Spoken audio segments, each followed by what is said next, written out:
ஆரோக்கியமும் அறுசுவையும் சங்கமிக்கும் மாபெரும் FMCG Expo and Food Bazaar 2025 நாள் டிசம்பர் 26, 27 மற்றும் 28 தேதிகளில். இடம் சென்னை ட்ரேட் சென்டர், நந்தம்பாக்கம். அனைவரும் வருக, அனுமதி இலவசம்.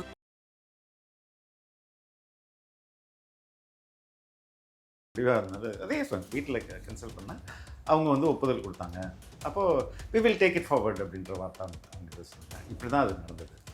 ஸோ அந்த விதத்தில் நான் வந்து அந்த கட்சியோடைய அதை பற்றி கட்சியோடைய ஒரு ஓவரால் ப்ரீஃபிங்லாம் சொல்லும்போது ஓகே, நான் எடுத்த முடிவு சரிதான், மக்களோட நிற்கிறது தான் அவங்களுடைய ஸ்டாண்ட் அப்படின்னும் போது அப்போ அதை தானே நம்மளும் பண்ணியிருக்கோம். புரியுதா? அப்போ யாராவது ஒருத்தர் வந்து உண்மையை பேசணும்ல.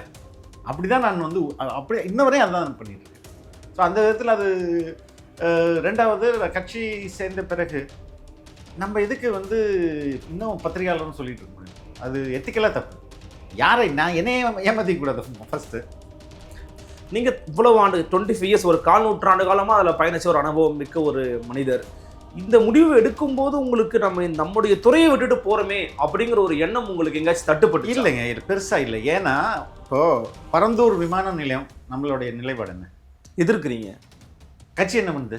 எதிர்க்குது. அப்போ இதே மாதிரி தானே ஒவ்வொரு பிரச்சனைலையும்.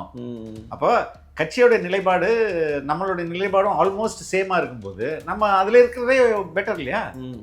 ஆன்டி டிவிகே தானே இருப்பாங்க. அப்போ இதை இவர்கள் மாற்றணும்ல. போன வருடம் கிட்டத்தட்ட இதே மாதங்களில், இதுக்கு முந்தைய மாதங்கள்னு வைங்களேன், இல்லை ஆல்மோஸ்ட் லாஸ்ட் இயர் ஒருத்தர் பழனிலேருந்து போகிறாருன்னு நினைக்கிறேன். அங்கே போகிறாரு, காவல்துறை தடுக்குது. உண்மைதான். இப்படி தான் ஆரம்பிக்குது. காவல்துறை எதுக்குலாம் தடுக்குது தர்காவுக்கு போகிறத அப்படின்னும் போது கலெக்டர் ஆர்டருன்றாங்க. ஆர்டரை காட்டுங்கன்னா ஆர்டர் இல்லை, வாய்மொழி உத்தரவு. வாய்மொழி உத்தரவில் தடுத்தது யார்? தமிழக அரசுடைய காவல்துறை. இப்படி தானே பிரச்சனை ஆரம்பிக்குது. இப்போ ராமராவுக்கு மாதிரி யார்? இந்துத்துவால் தான். அவர் தானே கம்ப்ளைண்ட். ஆமாம் ஆமாம். அந்த கம்ப்ளைண்ட்டுக்கு தமிழ்நாடு கவர்மெண்ட் எப்படி ரியாக்ட் பண்ணிச்சு? அவங்க போனதே இது ஒரு கமோஷனை கிரியேட் பண்ணுறதுக்கு தான். எப்போதும் கட்சி தானேங்க. இப்போ நான் வந்து ஒரு கட்சியில் இருக்கிறேன். கட்சியோடைய நடவடிக்கைகள், கட்சியோட முடிவுகள் எனக்கு பிடிக்கலைன்னா நான் வந்து என்ன செய்யணும்? எனக்கு அவ்வளோதான், முடிஞ்சு போச்சு. கட்சி தானே முக்கியம். கட்சி தனி மனிதர்கள் முடிவு தான், அவ்வளோதான். தனி மனிதர்களை விட கட்சி முக்கியம் இல்லையா? கட்சி தானே. கட்சி நாட்டுக்காக சேர்த்து, கட்சிக்காக சேர்த்து அப்படி தானே முடிவெடுப்பாங்க. ரெண்டாவது, வெல் டிசர்விங் கேண்டிடேட்டை யாரும் விடுவாங்க? அது எனக்கு எல்லா டைம்லேயும் அந்த ஆசை இருந்தது. ஏதாவது முக்கியமான ஈவெண்ட் நடக்கும்போதெல்லாம் அதில் நான் இருக்கணுன்ற மாதிரி நான் ஆசைப்படுவேன். இப்போ ஒரு பெரிய மாற்றம் நடக்கும்போது அந்த மாற்றத்தில் நானும் ஒரு பாட்டாக இருக்கணும். அதுதான் நான் சொல்லுவேன். நாட் விட்னஸாக மட்டும் இருக்கிறது இல்லை, அதில் பாட்டாக இருக்கிறது இல்லை. அது ஒரு பெரிய விஷயம் இல்லை. ஓகே, ரொம்ப ரொம்ப சாஃப்டான பர்சனாக இருக்காது. கட்சி துண்டு கழுத்தில் போடும்போது அதை கேட்குறேன், பெர்மிஷன் போட்டுமா அதை அப்படின்னு. போடுங்க சார், ஃபோட்டோ எடுத்துக்கலாமா அப்படின்னு சொல்லுறது. ஃபோட்டோ எடுத்துக்கலாம் சார், நான் மறந்துட்டு சார், ஃபோட்டோ எடுத்துக்கலாம் சார்.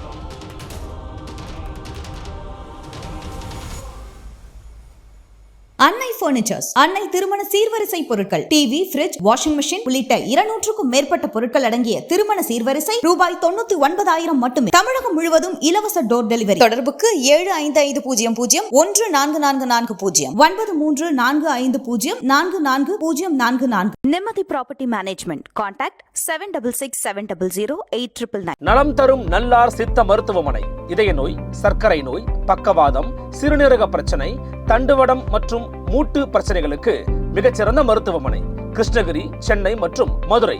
தொடர்புக்கு 8807666117 மற்றும் 8807666118. ஃபோர்த் எஸ்டேட் தமிழ் நேயர்களுக்கு அருள்மொழிவர்மனின் அன்பார்ந்த வணக்கங்கள். இது உங்கள் ஃபோர்த் எஸ்டேட் தமிழ் வழங்கும் பெருதலும் பெருதுகள் நிகழ்ச்சி. இன்றைக்கு நம்மோடு மீண்டும் இணைகிறார். ஆனால் ஒரு புதிய பரிமாணத்தோடு இணைகிறார். மரியாதைக்குரிய திரு ஃபிலிக்ஸ் ஜெரால்ட் அவர்கள், ஃபார்மர் ஜேர்னலிஸ்ட் அண்ட் கரண்ட்லி டிவிக்கோட ஸ்போக்ஸ் பர்சனாக இன்றைக்கி நம்ம அவரை அறியறோம். வணக்கம் சார். வணக்கம். எப்படி இருக்கீங்க? யார் சொன்னா ஸ்போக்ஸ் பர்சன்? இல்லை, ஏன்னா இன்னைக்கு அவங்க சார்பாக ரொம்ப ஸ்ட்ராங்கான ஒப்பீனியன்ஸை இன்னைக்கு முன் வச்சுக்கிட்டு வரீங்க, அப்படி அறியப்படுறீங்கன்னு சொன்னால் ஆக்சுவலி இப்போ என்ன மாதிரியான ஒரு பொறுப்பில் இருக்கிறீங்க சார்? டிவிக்குள்ள எதுவும் அறிவிக்கப்படல, இன்னும் அஃபிஷியலாக எதுவும் அறிவிக்கப்படலை. ஸோ தமிழக வெற்றி கழகத்தினுடைய திரு ஃபிலிக்ஸ் ஜெரால்ட் அவர்கள் அப்படின்னு அறிமுகப்படுத்தலாம் நினைக்கிறேன். அது சூப்பராக இருக்குல்ல? ஆமாம், ரொம்ப நல்லாவும் இருக்குது. அஃப்கோர்ஸ் நீங்கள் போட்ட அந்த பதிவை நீங்கள் பார்க்கும்போது நான் வந்து வெளியில் இருந்தேன். நான் ஃபஸ்ட்டு எனக்கு அனுபவம் நம்பவே இல்லை. நான் ஏங்க சும்மா சொல்லிட்டு இருக்காதீங்க, அப்பெல்லாம் வாய்ப்பு இல்லைங்க அப்படின்னா, அப்புறம் ஃபோட்டோஸோடு அனுப்பிச்சு பார்க்கும்போது ரொம்ப ஷாக்கிங் தான். அஃப்கோர்ஸ் இன்னைக்கு நிறைய பேர், நேற்று கூட நான் என்னோட சேனலில் திரு மணி அவர்களை பேட்டி எடுத்திருந்தேன், அதை உங்களுக்கு ஷேர் பண்ணியிருந்தேன். ஃபெலிக்ஸ் அரோடாவோட நேர்மையை நம்ம பாராட்டணும் அப்படின்னு கூட ஒரு வார்த்தையை அவர் பதிவு பண்ணியிருந்தாரு. காரணம் என்னன்னா, நீங்கள் வெளியில இருந்துட்டு முட்டு கொடுக்கறத விட, அதாவது வெளியில இருந்து சில பேர் இன்னைக்கு ஆளுங்கட்சிக்கு பயன்படுத்தலாம், தப்பு இல்லை, நான் இதுவாக சொல்லலை, ஆளுங்கட்சிக்கு ஆதரவாக எல்லாருமே செயல்படுறாங்க. ஆனால் even though they are called as journalist, ஆனால் அப்படி இல்லாமல் நான் ஆதரிக்கிறேன் அப்படின்னும் போது போய் சேர்றது ஒரு நல்ல விஷயம் தான் அப்படின்னு ஒரு வார்த்தையை சொல்கிறாரு. என்ன காரணத்தினால அந்த முடிவுகளை நோக்கி நகர்ந்தீங்க நீங்கள்? இல்லை, முதல்ல வந்து அவங்க விருப்பம் இருக்குதான்னு கேட்டாங்க. அதுக்கு முதல்ல நான் வந்து இல்லைன்ற மாதிரி சொல்லிட்டேன். எங்கள் வீட்டில் போய் சொல்லும்போது தான் என் மனைவி 2 குழந்தைகளும் பையனும் பொண்ணும் வந்து ஏன் இப்படி பண்ண அப்படிலாம் வந்து ஏன் இப்படி சொல்லிவிட்டு, அதுக்கப்புறம் நான் யோசித்து பார்த்தேன், நான் என்ன கான்ட்ரிபியூட் பண்ண முடியும் அவங்களுக்கு அப்படின்றத யோசித்து பார்த்தேன். ஓகே, இப்போ நம்ம கான்ட்ரிபியூட் பண்ண முடியும் அப்படின்றத அதுக்கப்புறம் நான் சொன்னேன், இல்லைங்க எனக்கு முடிவாக இருந்தது அதே சொன்னேன். வீட்டில் கன்சல்ட் பண்ணேன், அவங்க வந்து ஒப்புதல் கொடுத்தாங்க. அப்போது we will take it forward அப்படின்ற வார்த்தை அவங்க சொன்னாங்க. இப்படி தான் அது நடந்தது. ஸோ அந்த விதத்தில் நான் வந்து அந்த கட்சியோடைய அதை பற்றி கட்சியோடைய ஒரு ஓவரால் ப்ரீஃபிங்லாம் சொல்லும்போது ஓகே, நான் எடுத்த முடிவு சரிதான், மக்களோட நிற்கிறது தான் அவங்களுடைய ஸ்டாண்ட் அப்படின்னும் போது அப்போ அதை தானே நம்மளும் பண்ணிட்டு இருக்கோம். அப்போது ஒன்று. ரெண்டாவது வந்து உண்மையிலே நீங்கள் தொடக்கத்தில் சொன்ன மாதிரி எல்லாரும் வெவ்வேறு போர்வையில் ஒரு மாதிரியான ஃபால்ஸ் நரேட்டிவ்ஸ், மிஸ்இன்ஃபர்மேஷன், பொய் வதந்திகளை, அவதூறுகளை பரப்பிட்டு இருக்கும்போது ஃபேக்ட் செக்கே தப்பாக ஃபேக்ட் செக் பண்ணி சொல்கிறாங்க, புரியுதா? அப்போ யாராவது ஒருத்தர் வந்து உண்மையை பேசணும்ல. அப்படி தான் நான் வந்து அப்படி இன்ன வரையும் அதுதான் நான் பண்ணிகிட்ருக்கேன். ஸோ அந்த விதத்தில் அது ரெண்டாவது கட்சி சேர்ந்த பிறகு நம்ம இதுக்கு வந்து இன்னும் பத்திரிகையாளர்னு சொல்லிட்டு இருக்க முடியும். அது எத்திக்கலாக தப்பு. யாரை நான் என்னையே ஏமாற்றிக்கூடாது ஃபஸ்ட்டு. அதுக்கு ஒரு தில்லு வேணும் சார், அதுக்கு ஒரு ஓப்பன்னஸ் வேணும் ஆக்சுவலி. ஆமாம், அது நல்லது தானே. இது எதுக்கு மறைமுகமாக மாறு? எங்கள் தலைவர் சொன்ன மாதிரி மீடியாவில் ரேடியோவில்னு இங்கே மறுவோடு ஒருவர், அங்கே மறு இல்லாமல் ஒருவர், இங்கே வந்து நடுநிலையாளர்னு ஒருவர், இங்கே வந்து செய்தியாளர் ஒருவர், இங்கே வந்து அரசியல் விமர்சகர்னு வருவார். எதுக்கு பல்வேறு பேர்கள்? ஒரே பேர் இருந்துட்டு போகுது. அதுதானே சரியும் கூட. அதான் ஓகே. ஆனால் இன்றைக்கி வந்து சொசைட்டியில் நம்ம பார்க்குற போது ஒரு ஜேர்னலிசம் அப்படிங்கிறது ஒரு முக்கியமான ஒரு துறை. ஆக்சுவலி அது துறை வந்து இன்றைக்கி ஜனநாயகத்தின் 4ஆம் தூணாக இருக்குது. நீங்கள் இவ்வளவு ஆண்டு 25 இயர்ஸ், ஒரு 4 நூற்றாண்டு காலமாக அதில் பயணிச்ச ஒரு அனுபவம் மிக்க ஒரு மனிதர். இந்த முடிவு எடுக்கும்போது உங்களுக்கு நம்முடைய துறையை விட்டுட்டு போகிறோமே அப்படிங்கிற ஒரு எண்ணம் உங்களுக்கு எங்கேயாச்சும் தட்டுப்பட்டு? இல்லைங்க, இது பெருசாக இல்லை. ஏன்னா இப்போது பரந்தூர் விமான நிலையம் நம்மளுடைய நிலைப்பாடு என்ன? எதிர்க்கிறீங்க. கட்சி என்ன பண்ணுது? எதிர்க்குது. அப்போ இதே மாதிரி தானே ஒவ்வொரு பிரச்சனைலையும். அப்போ கட்சியோட நிலைப்பாடு நம்மளுடைய நிலைப்பாடும் ஆல்மோஸ்ட் சேமாக இருக்கும்போது நம்ம அதில் இருக்கிறதே பெட்டர் இல்லையா? நீங்கள் வெளியில இருந்து பார்க்கும்போது நீங்கள் நிறைய டிஸ்கஷன்ஸ் பண்ணியிருக்கிறோம், நம்மளே கூட நிறைய பண்ணியிருக்கிறோம். அவர்கிட்ட போய் நீங்கள் பேசும்போது அவர்கிட்ட இருக்கிற தோற்றம் வந்து அவர் பார்க்குறாரா, கவனிக்கிறாராங்கிற ஒரு மதிப்பீடு உங்களால் பண்ண முடியுதா? என்னை வந்து இப்போ வந்து ஃபிலிக்ஸை நம்ம மீட் பண்ணுறோன்னு சொல்லியிருப்பாங்களே, யார் ஃபிலிக்ஸ் ஜெயலலிதான்னு கேட்டுருக்காரு. இவங்களுக்கே ஷாக்கு. ஓகே. அப்போது நான் பேசும்போது கூட நான் உங்களுடைய இன்டர்வியூஸ்லாம் பார்ப்பேன், நீங்களும் உங்கள் பொண்ணும் பேசுகிறத நான் பார்ப்பேன். அதுக்கப்புறம் அந்த பிரச்சனை நேரத்தில் நீங்கள் பேசினது ரொம்ப நான் என்ன மனசில் என்னென்ன நினச்சனோ அதெல்லாம் நீங்கள் பேசுனீங்க. அதான் எப்படி பேசுனீங்கன்னு எனக்கு தெரியல. அப்போது இதெல்லாம் என்ன அர்த்தம்? பார்க்குறாருன்னு தானே அர்த்தம், உலகத்தை கவனிக்கிறாருன்னு தானே அர்த்தம். இதே மாதிரியே எல்லாரையும் கவனிப்பார் தானே. அப்போ அவருக்கு எல்லாமே தெரியுது, எல்லாமே தெரிஞ்சிருக்குது. ஹீ இஸ் அப்சர்விங் திங்ஸ் அப்படின்றது. ஆனால் சைலண்டாக வெளியில் வர மாட்டேங்குது. அதுதான். அஃப்கோர்ஸ் நீங்கள் ஒரு ஃபார்மர் ஜேர்னலிஸ்ட் நீங்கள் அறியப்பட்டாலும் எங்களால் அதை ஏற்றுக்க முடியலன்னு வச்சுக்கோங்களேன். பட் உங்களுடைய சக கான்டெம்பரரியாக இருந்தவங்க, இன்றைக்கி ஜேர்னலிசமில் இருக்கிறவங்களாம் கூட உங்களுக்கு வாழ்த்துக்கள்லாம் கூட போட்டிருந்தாங்க. அதை ஒரு சைடு பார்க்கும்போது என்ன சொன்னாங்க அப்படின்னா, சார் வந்து நம்மளோட இருக்கும்போது விஜய் மேலே அங்கங்கே விமர்சனங்களை வச்சாங்க. For example, Vijay still is not meeting the journalist. அவங்க யாரையுமே உடனே சந்திக்காமல் இருக்கிறாரு, அதை அவர் எங்கேயுமே ஆதரிச்சது கிடையாதுன்னாங்க. இப்போ இன்னைக்கு நீங்கள் உள்ளே போயிட்டீங்க, ஹவு கேன் யூ டிஃபெண்ட்? இல்லைங்க, உறுதியாக பார்ப்பார். ரெண்டாவது, இங்கே உள்ள ஊடகங்கள் மேலே அவர் ஒரு விமர்சனம் இருக்குல்ல, அதை இவங்க சரி பண்ணணும்ல. சரி, இப்போ ஊடகங்கள் மேலே தலைவரோட விமர்சனம் என்ன? நீங்கள் வந்து அதாவது அதான் சொல்லினேன், விஜய் ஆதரவாளர்னு ஒருத்தர் வருவார், தாவேக்கு ஆதரவாளர்னு. அவர் உண்மையான ஆதரவாளரா இல்லை அவருக்கு உண்மையிலே ஸ்ட்ரென்த் இருக்குது அதெல்லாம் தெரியாது. அவங்களுக்கு ஒரு பேர் தேவைப்படும். அதை வச்சுக்கிட்டு ஆங்கர்லேருந்து இருக்கிற மற்ற 4 பேர் வரை எல்லாருமே வந்து ஆன்டி விஜயா தானே இருப்பாங்க, ஆன்டி டிவிகே தானே இருப்பாங்க. அப்போ இதை இவர்கள் மாற்றணும்ல. இந்த போக்கை இவங்க மாற்றட்டும் முதல்ல. அஃப்கோர்ஸ் நீங்கள் கலைஞரை பார்த்தவங்க, ஜெயலலிதா அம்மையாரை பார்த்தவங்க, ராமதாஸ், சீமான், விஜயகாந்த் எல்லாரையும் பார்த்தவங்க, எல்லாருமே எதிர்ப்புகளை வந்து அப்சர்வ் பண்ணியிருக்காங்க, லிசன் பண்ணியிருக்காங்க, அண்ட் தே ஆர் ரியாக்டர். இப்போ டிடி தினகரன் ஒன்று எடுத்துக்கோங்க, இன்னைக்கு வரைக்கும் ஒரு மணி நேரம் உட்காந்து பேசுறாரு. பட் அந்த ஒரு ரியாக்ஷன் இல்லைங்கிற ஒரு ஆதங்கம் இன்னைக்கு எல்லாருக்கும் இருக்குது. உறுதியாக சந்திப்பாருங்க, சந்திக்காமல் எப்படி போக முடியும்? உறுதியாக செய்தியாளர் சந்திப்பார். வெகு விரைவிலே ஒரு நல்ல ப்ரெஸ் மீட்டும் நடக்கும். இன்னொரு பக்கம் வந்து பார்த்தோம் அப்படின்னா, ஃபார் எக்ஸாம்பிள் என்டிகே ஸ்டைலில் கூட நிறைய பேர் பேசியிருந்தாங்க. அவருடைய முடிவு தான் மனமகிழ்ச்சி, ஆனால் அவர் வந்து அங்கே போய் சேர்ந்தது ரொம்ப ஆச்சரியமாக இருக்குது. என்டிகேயில் ஆதரவாளர்கள் கூட சொல்லுறது என்னன்னா, அவரோட நெருக்கடியான காலகட்டங்களில் சீமான் அவர்கள் உடன் நின்றுருக்கிறாங்க, அது அவருமே பறைசாற்றி பேசியிருக்கிறாரு அப்படின்னு சொன்னாங்க.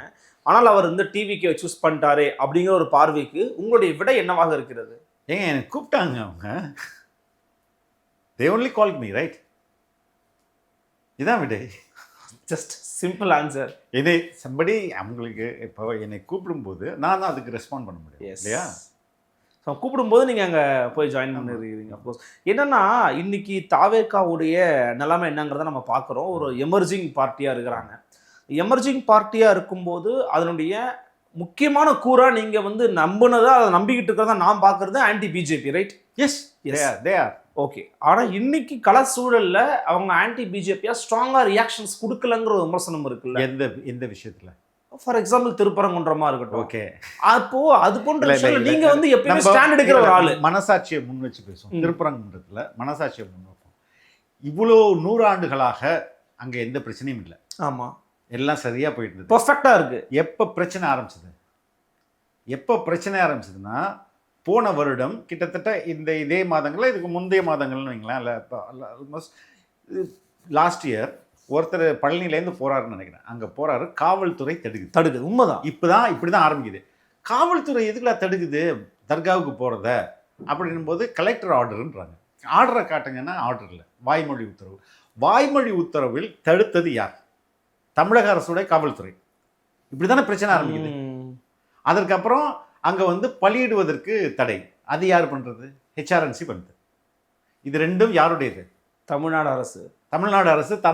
திமுக அரசு தானே. அப்போ இந்த பிரச்சனையை உருவாக்குறது யாரு? அதுக்கு அடுத்து தான் இந்து அமைப்புகள்லாம் வருது. ஸோ மூலமாக இருக்கிறது திராவிட மாடல் அரசுன்றீங்க. இது எங்கள் தலைவர் என்ன சொல்கிறாரு? 2 பேருக்கும் ரகசிய கூட்டணி இருக்குன்றாரா இல்லையா? அதுக்கு மிகச்சிறந்த உதாரணம் திருப்பரங்குன்றம். அதுக்கப்புறம் அதை எஸ்கலேட் பண்ணுறாங்க. ஒரு பீஸ் கமிட்டி போடுறாங்க. பீஸ் கமிட்டி போட்டு அதுக்கப்புறம் இஸ்லாமியர்களை நீங்கள் வந்து செக் பண்ணிவிட்டு அனுப்புகிறாங்க. இதுக்கு சோதனை போட்டு அனுப்புகிறாங்க. என்ன கிரிமினல் யாரெல்லாம் இதெல்லாம் துவக்கிறது யார்? இதை பெருசாக்குறது யார்? அதிமுக பீரியட்லேயே சந்தன கூடலாம் நடந்து தானே இருந்தது. அப்போ இவர்களுக்கு ஒரு இஷ்யூ தேவைப்படுது. அந்த இஷ்யூவை ரிலீஜியஸ் இஷ்யூ இங்கே தேவைப்படுது. அதுக்கு திருப்பரங்குன்றத்துலேருந்து இவங்க ஆரம்பித்து பிஜேபி இந்து முன்னணியெல்லாம் உள்ளே வர்றாங்க. உள்ளே வந்து பெரிய போராட்டத்துக்கு பர்மிஷன் யார் கொடுக்குறா? தமிழக அரசின் முதன்மை வழக்கறிஞரான ஜின்னா போயிட்டு, ஆமாம் அன்னைக்கு வந்து அனுமதி கொடுக்கக்கூடாதுன்ற மைண்ட் செட்டில் தான் நீதிமன்றமே இருந்ததா சொல்லப்படுது. இல்லைங்க நீங்கள் போராடிட்டோம், ஆனால் இங்கே வேணா மாட்டுத்தாவணியில் போராடுங்கன்னு யார் அனுமதி கொடுக்குறது? பட் அதுக்கப்புறம் 144 போட்டாங்களே. இருங்க, நான் சொல்றது இந்த ஹெச் ராஜா பேசினார் இல்லையா, தாலிபான் அரசு. அப்போ தாலிபான் அரசுன்னு சொன்னாங்க, பேசினார். அதுக்கெல்லாம் யார் பெர்மிஷன் கொடுக்குது? அப்போ இந்த பிரச்சனையை கடந்த ஒரு வருஷமா இப்போ ஒரு வருஷம் கம்ப்ளீட் ஆயிடுச்சுன்னா அப்படியே ஊதி பூதாகரமாக்குறது யாரு? 2 பேருமே. அவங்களுக்கு எலெக்ஷனுக்கு இது ஒரு இஷ்யூ வேணும். அப்போ 144 போடுறாங்கல்ல. இப்போ ராமராவுக்கு மாதிரி யாரு? இந்துத்துவ ஆள் தான். அவர் தானே கம்ப்ளைண்ட். ஆமா ஆமா. அந்த கம்ப்ளைண்ட்டுக்கு தமிழ்நாடு கவர்மெண்ட் எப்படி ரியாக்ட் பண்ணிச்சு? புரியுதுங்களா? அந்த கம்ப்ளைண்ட்டுக்கு ஒரு உள்நோக்கம் இருக்குங்க, ஒரு கட்சி ஆளுங்க இதை குவாஷ் பண்ணுங்க அப்படின்னு தானே கேட்டிருக்கணும். ஓகே, இதை இப்போ 144 வருவோம். இப்போ 144 போடும்போது கூட்டம் வருதுன்றது இன்டெலிஜென்ஸுக்கு தெரியுமா? தெரியாது. கட்டாயம் தெரியும். அப்போ மதுரையோட எல்லையிலே ஸ்டாப் பண்ணியிருக்கலாம்ல. கூட்டத்தை உள்ளே விட்டுட்டு கமோஷனை ஏற்படுத்துறது, பரபரப்பாக்குறது. இது ஏதோ அயோத்தி மாதிரி அந்த லோக்கல் பீப்புள் எப்படி இதை கையாளுறாங்க? யாராவது கடந்து போயிட்டு இவன் அரோவரா ஜெய் ஸ்ரீராம் ஏதோ பாரத ஜெயன்ராம் போட்டு பக்கத்தில் நடந்து தம்பி ஓரமாக போங்க அப்படின்ட்டு அவங்க போயிட்டு இருக்காங்க. அப்போ இங்கே வேண்டுமென்றே ஒரு இஷ்யூவை பரபரப்பாக்கி அதை இந்து இஸ்லாமியர்களுக்கு அங்கே இப்போ பிரச்சனையே அங்கே உள்ள லோக்கல் இஸ்லாமியர்களுக்கும் அங்கே உள்ள லோக்கல் கிடையவே கிடையாது. திராவிட முன்னேற்ற கழகம் ப்ளஸ் வந்து பாஜக இவங்க 2 பேருமே தன்னை வந்து அவங்க பெரும்பான்மைவாதியும் இவங்க வந்து இஸ்லாமியர்களுக்கு ஆதரவாளர்களாகவும் காட்டிக்கிட்டு நாடகம் நடத்திட்டு இருக்காங்க. சூப்பர் சார், நீங்க சொன்ன ஸ்டாண்ட நான் absolutely I am welcome you. ஆனா இதுல இந்த ஸ்டாண்ட வெளிப்படையா சொல்றது நாடகத்தை போய் நாங்க எப்படி சொல்ல முடியும்? இதுல எப்படி கருத்து சார்? அதான் சார் அரசியல். இப்ப நீங்க சொன்ன ஸ்டாண்ட் அற்ப அரசியல் பண்ண வேணாங்க. இது எல்லாருக்கும் தெரியும். எந்த மீடியாவது இது பேசுதா? இது நாடகம்ன்றது எல்லாருக்கும் தெரியும். இதுல டிஎம்கே வந்து இல்லைங்க டிஎம்கே நல்லா நடிக்கிறாங்க, இல்லைங்க பிஜேபி நல்லா நடிக்கிறாங்க, மதநிலை தலைவர் ஒரு வார்த்தை ஒரு கருத்தை இது சொன்னாலே இது அப்படியே வந்து மதநிலத்துக்கு எதிராக மாறிடுங்க. இந்த நடிப்புன்றதை எல்லாருமே சொல்லுங்க. இந்த ஒரு இஷ்யூவை எல்லாரும் வேணும் திருப்பரங்குன்றம் எல்லா மீடியாவும் ஏன் விஜய் வாய் திறக்கல இதெல்லாம் கேட்டிருக்காங்க. இது நாடகத்துக்கு எப்படிங்க பதில் சொல்லுங்க? நாடகம்னா சொல்லுங்கன்றாங்க சார். நாடகம் தான் எல்லாருக்கும் தெரியுதே, மீடியாக்கள் தானே அதை சொல்ல மாட்டேங்குது. ஃபெலிக்ஸ் சார் சொல்லக்கூடியதும் ஒரு வீரியம் இருக்கு, அதுக்கு ஒரு வேல்யூ இருக்கு. அதே ஒரு கட்சியினுடைய ஒரு முக்கியமான நபர் சொல்லக்கூடியதுக்கு ஒரு கட்சி தலைவர் சொல்லக்கூடிய ஒரு பெரிய வேறுபாடு என்ன இதுல கருத்து சொல்லணும்னு சொல்லுங்க. எப்படி சொல்ல முடியும் சார்? நீங்க சொன்ன ஸ்டேட்மெண்ட்டை சார் அப்படியே என்டிகே வந்து அவங்க அறிக்கையா கொடுத்துருக்காங்க சார், அப்படியே கொடுத்துருக்காங்க. டிட்டோவர் நீங்க சொன்னது அப்படிதான் இருக்கு. அதே நீங்க கொடுத்துட்டு போலாம்ல. உடனே பிஜேபியோடைய கைக்கூலி அப்படின்னுவாங்க. இல்லைன்னா மட்டும் சொல்ல மாட்டாங்களான்னு கேட்டா சார் இவங்க அதை சொல்லுவாங்க, அவங்க அதை சொல்லுவாங்க, நம்ம கருத்தை முடக்கி வைக்கலாமா? ரொம்ப சென்சிட்டிவ் இஷ்யூ. இவங்க எவ்வளோ, அதாவது இஷ்யூ நான் சொல்ல இவங்க போடுற சண்டை இல்லை, இந்த சண்டை வந்து நாடகம், புரியுதுங்களா?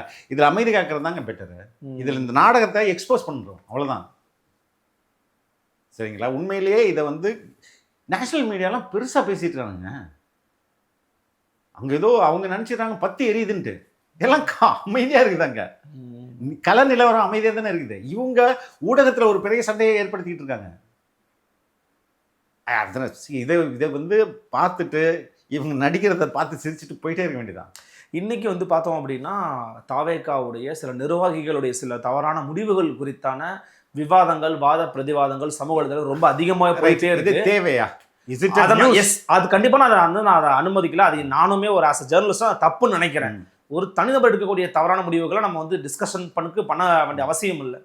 பட் அந்த தூரத்துக்கு பொதுவெளிக்கு வராம தடுத்திருக்க முடியுமா? இல்லைங்க, இது வந்து அதுவுமே இப்போ எனக்கு நல்லா தெரியும். அவங்க எனக்கு கால் பண்ணாங்க, எனக்கு மட்டும் இல்லை நிறைய சேனல் கால் பண்ணியிருக்காங்க. ஓகே, அவங்க போனதே இது ஒரு கமோஷனை கிரியேட் பண்ணுறதுக்கு தான். எப்போதும் கட்சி தானேங்க. இப்போ நான் வந்து ஒரு கட்சியில் இருக்கிறேன், கட்சியோடைய நடவடிக்கைகள் கட்சியோட முடிவுகள் எனக்கு பிடிக்கலைன்னா நான் வந்து என்ன செய்யணும்? எனக்கு வெளியேறு, அவ்வளோதான், முடிஞ்சு போச்சு. கட்சி தானே முக்கியம். கட்சி தனி மனிதர்கள் முடிவு தான், அவ்வளவுதான். தனி மனிதர்களை விட கட்சி முக்கியம் இல்லையா? கட்சி தானே, கட்சி நாட்டுக்காக சேர்த்து கட்சிக்காக சேர்த்து அப்படித்தானே முடிவு எடுப்பாங்க. ரெண்டாவது வெல் டிசர்விங் கேண்டிடேட்டை யாரும் விடுவாங்க? Definitely no. யாரும் if that individual is an asset, nobody will check them out. அப்போ கட்சியை விட நான் தான் பெருசு அப்படின்னு நினைக்கிறது ரொம்ப ரொம்ப தப்பு. இவர்களுக்கு ஏதாவது ஒரு செய்தி வேணும், அது வேண்டும் என்றே ஊதி பெருதாக்கப்படுகிறதுன்றீங்களா? கலைஞர் டிவி 3 யூனிட் போட்டுருக்காங்க பனையூருக்கு. இதுவே அவங்க யூனிட்டே போனது இல்லைங்க. 3 யூனிட் பனையூர்ல ராமபகல உட்காந்துருப்பாங்க போல. ஆமா, இதுவரையும் கலைஞர் டிவி யூனிட் போனதே இல்லை.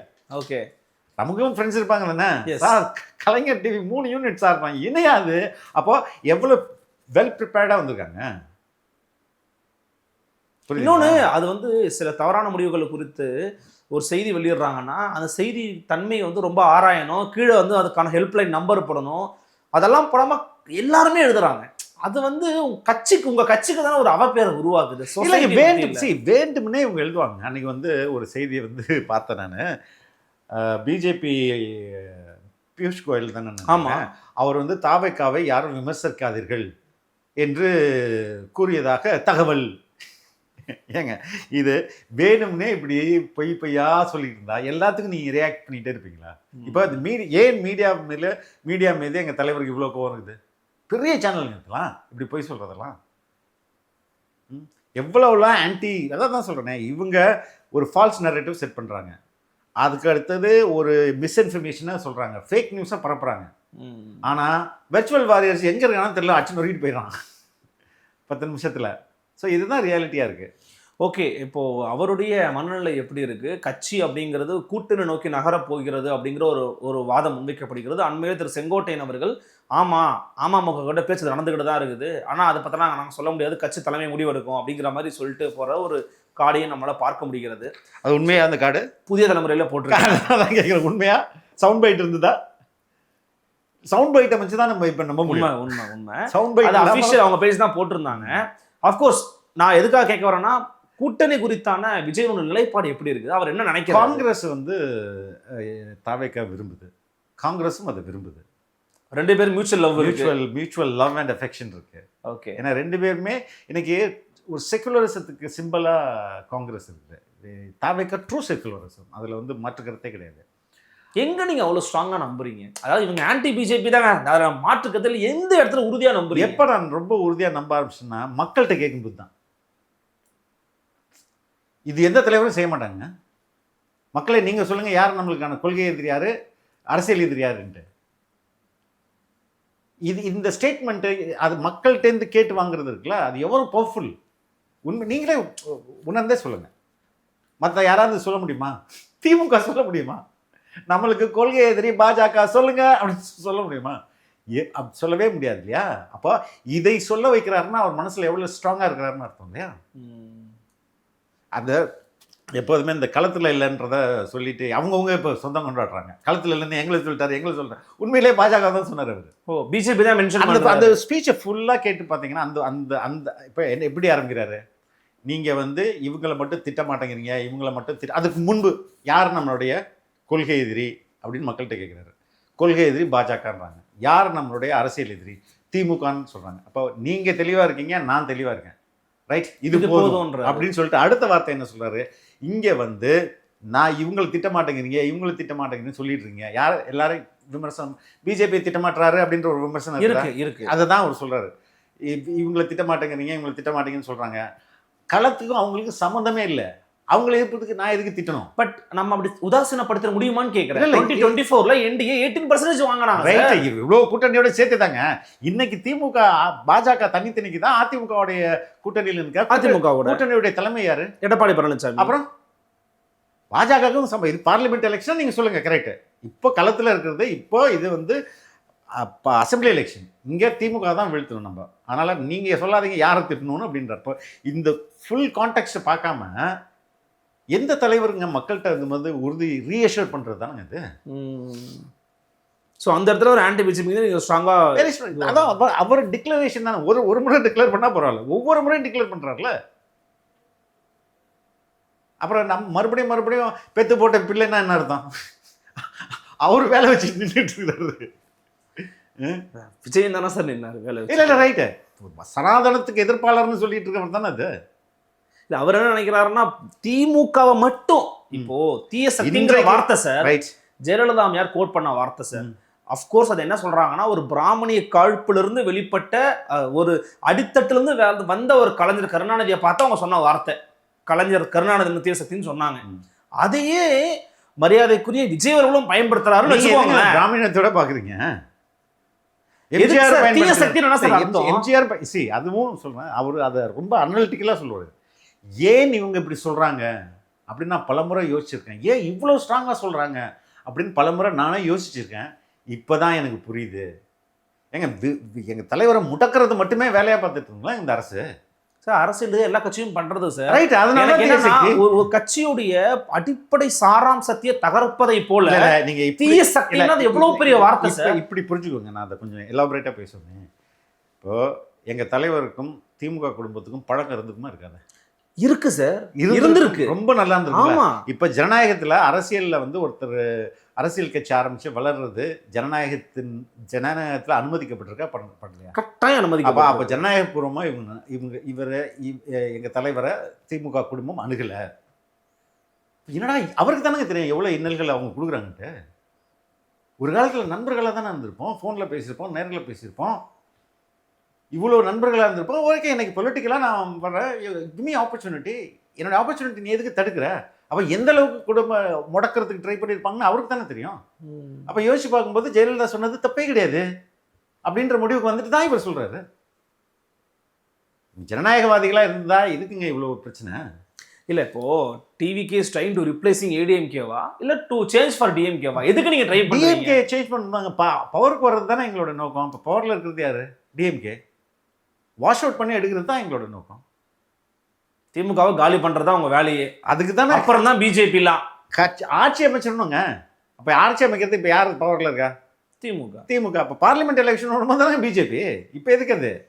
3% தான், இன்னமும் 3% தான். அதான் களத்திலே இல்லைன்ட்டமே. அதை தான் நான் என்ன கேட்குறாங்கன்னா, நாளைக்கு திமுகவை வெளியேற்ற காலி பண்ண இவங்க ஹெல்ப் வேணும்னா விஜய் போவாரு. வாய்ப்பே கிடையாது. அந்த ஹெல்ப் கூட எடுத்துருவாரு. 3% நீங்க வந்து ஆட் பண்ண போதா? சென்ட்ரல்ல பவர்ல இருக்காங்க சார், என்ன வேணா பண்ணலாம். என்ன பண்ண முடியும்? எஸ்ஆர் வச்சிருக்காங்க சார், மிஷின் வச்சிருக்காங்க சார், மக்கள் எழுச்சி முன்னாடி பணம் வச்சிருக்காங்க சார். மக்களோட எழுச்சிக்கு முன்னாடி எதுவுமே நிக்காது சார். நீங்க என்ன வேணா ட்ரை பண்ணுங்க. மக்கள் எல்லாரும் இவ்வளோ எழுச்சியோட இருக்கும்போது நீங்க அதை எப்படி ரீப்ளேஸ் பண்ண முடியும்? ஒரு அலை இல்லை, இது ஒரு வேவ் இல்லை. என்ன சொன்னாரு நீங்க போகும்போது? ஆஃப்டர் மீட்டிங் என்ன மாதிரி விஷயங்கள் ஷேர் பண்ணிக்கிட்டாரு? பர்சனலாக என்னுடைய குடும்பத்தை பற்றி கேட்டார். வாங்க ஒரு நாளைக்கு எல்லார் குடும்பத்தையும் உங்கள் மனைவி, மகள், பையன் எல்லாரும் அழைச்சிட்டு வாங்க டின்னருக்கு, அது மாதிரி சொன்னார். அதுக்கப்புறம் நான் ஒரு பெரிய மாற்றம் நடக்க போகுது. நம்ம ஜேர்னலிஸ்ட்னாவே நம்ம எல்லாருமே அந்தந்த ஈவெண்ட்டில் நம்ம விட்னஸ் பண்ணியிருப்போம். விட்னஸ் பண்ணிவிட்டு நம்ம சொல்கிறது தான் அடுத்த நாள் நியூஸாக எல்லோரும் படிப்பாங்க, இல்லை டிவியில் பார்ப்பாங்க. ப்ரெசண்ட்டை நம்ம தான் பார்ப்போம் இல்லையா? அது எனக்கு எல்லா டைம்லேயும் அந்த ஆசை இருந்தது. ஏதாவது முக்கியமான ஈவெண்ட் நடக்கும்போதெல்லாம் அதில் நான் இருக்கணுன்ற மாதிரி நான் ஆசைப்படுவேன். இப்போ ஒரு பெரிய மாற்றம் நடக்கும்போது அந்த மாற்றத்தில் நானும் ஒரு பாட்டாக இருக்கணும். அதுதான் நான் சொன்னேன். நாட் விட்னஸாக மட்டும் இருக்கிறது இல்லை, அதில் பாட்டாக இருக்கிறது இல்லை. அது ஒரு பெரிய விஷயம் இல்லை. ஓகே, அது ஒரு சின்ன துளியாக கூட நம்ம இருக்க. என்ன ரியாக்ட் பண்ணார்? அதுக்கு சிரிச்சாரு, ரொம்ப நல்லது அப்படின்னாரு. இந்த மாதிரி ரொம்ப ரொம்ப சாஃப்டான பர்சனாக இருக்காது. அந்த கட்சி துண்டு கழுத்தில் போடும்போது கேட்குறாரு, பர்மிஷன் போட்டுமா இதை அப்படின்ட்டு. போடுங்க சார் அப்படின்னு சொன்னேன். நான் ஃபோட்டோ எடுத்துக்கலாமா அப்படின்றது. ஃபோட்டோ எடுத்துக்கலாம் சார், நான் மறந்துட்டேன் சார், ஃபோட்டோ எடுத்துக்கலாம் சார் அப்படின்னு. ஸோ நான் அவரை பார்க்கும்போது மற்றவர்கள் பாயிண்ட் ஆஃப் வியூவில் எல்லாத்தையும் பார்க்குறாருன்னு நான் புரிஞ்சுக்கிறேன். ஓகே, அது ரொம்ப முக்கியம். அதர்ஸ் பாயிண்ட் ஆஃப் வியூவில் பார்க்குறது இருக்குல்ல, அது ரொம்ப ரொம்ப அணுகிறது, எல்லா அணுகுமுறையும். எல்லாருமே சொல்லி தானே கூப்பிடுவாங்க, கட்சியில் சேர்ந்துருவார் அப்படிலாம் உறுதிமொழியெல்லாம் வாங்கிட்டு தானே போகிறாங்க. இப்போ நிறைய போட்டுக்கலாமே சார், போட்டு ஹம்பிள்னஸ் இருக்காங்க, கைண்ட்னஸ் இருக்கு. அதான் நான் என்ன நினைக்கிறேன்றது அவருக்கு ரொம்ப முக்கியம் இல்லையா? இந்த கிறிஸ்தவ திருமணங்களில் பேண்டுன்னு ஒன்று இருக்குது. பேண்டுன்னா ஓலைன்னு தமிழில் சொல்லுவாங்க. இன்னாருக்கு கல்யாணம் அப்படின்னு சொல்லிட்டு ஒரு 3 வாரத்துக்கு முன்னாடியே வந்து ஓலை எழுதி அதை வாசிப்பாங்க. 3 வாரத்தை இன்னார் கல்யாணம் பண்ண போகிறாங்க, இன்னார் கல்யாணம் பண்ணுவாங்க. 3 வாரம் வந்து சண்டே மாஸில் சொல்லிடுவாங்க. சொல்லிவிட்டு அதுக்கப்புறம் கல்யாணம் நடக்கும். கல்யாணம் தாலி கட்டுறதுக்கு முன்னாடி கூட ஃபாதர் கேட்பாரு, உங்களுக்கு சம்மதமா அப்படின்ட்டு. பார்த்துருக்கேன். அது மாதிரி எல்லாரும் சொல்லி தான் கூப்பிட்டு போகிறாங்க. அந்த கடைசி நிமிடம் கூட அவர் ரீஅஷ்யூர் பண்ணிக்கிறாரு. இது நல்ல குவாலிட்டி இல்லையா? அது உங்களுக்கு வந்து வாழ்த்து செய்திகள் என்ன அல்லது எதிர்ப்பு செய்திகள் என்ன? எதிர்ப்பு செய்திகள் எதுவும் வரல, வாழ்த்து செய்திகள் நிறைய வந்தது. மற்ற கட்சிகள் இருந்து ஏதாவது வந்துச்சா அந்த மாதிரி? ஆல்மோஸ்ட் எல்லா கட்சியிலேருந்து ஏடிஎம்கே நண்பர்கள் பேசினாங்க, எல்லா கட்சியிலேருந்து பேசினாங்க. அடுத்தடுத்த உங்களுடைய பயணங்கள் வெல்லட்டும். எதிர்காலத்தில் சட்டமன்ற உறுப்பினராக. ஐயோ, அது எனக்கு அது உடன்பாடு. என்னன்னு எனக்கு தெரியுங்க. என்னுடைய ஸ்ட்ரென்த் என்னன்னு தெரியும், என்னோட வீக்னஸ் என்னன்னு தெரியும். You should play on your strength, not on your weakness. இல்ல, எதுக்காக அப்படி சொல்றீங்க? ஏன் அதுல போய் எத்தனையோ பேர் வந்து எம்எல்ஏ ஆறாங்க. என்னுடைய ஸ்ட்ரென்த் எனக்கு தெரியாம என்னுடைய வீக்னஸும் எனக்கு தெரியும்ல. என்னுடைய வீக்னஸ்ல நான் போய் எப்படி அது மாதிரி நினைச்சு கூட நான் பார்க்கல. Okay, never. உங்கள் பங்களிப்பு தொடர்ச்சியாக வந்து இருக்க போகிறது. அஃப்கோர்ஸ் நீங்கள் ஸ்டாண்ட் வித் பீப்புள் அப்படிங்கிறத அவங்களுடைய கான்செப்டாக இருந்திருக்குது. அதை தொடர்ச்சி பயணிக்க போகிறீங்க நான் நம்புகிறேன். பொறுத்திருந்து பார்க்கலாம். உங்களுடைய கழக பணிகள் வெற்றி பெற எங்களுடைய மனமார்ந்த வாழ்த்துக்கள். ரொம்ப ரொம்ப நன்றி. தேங்க்யூ. நன்றி. மீண்டும் சந்திக்கலாம். வணக்கம்.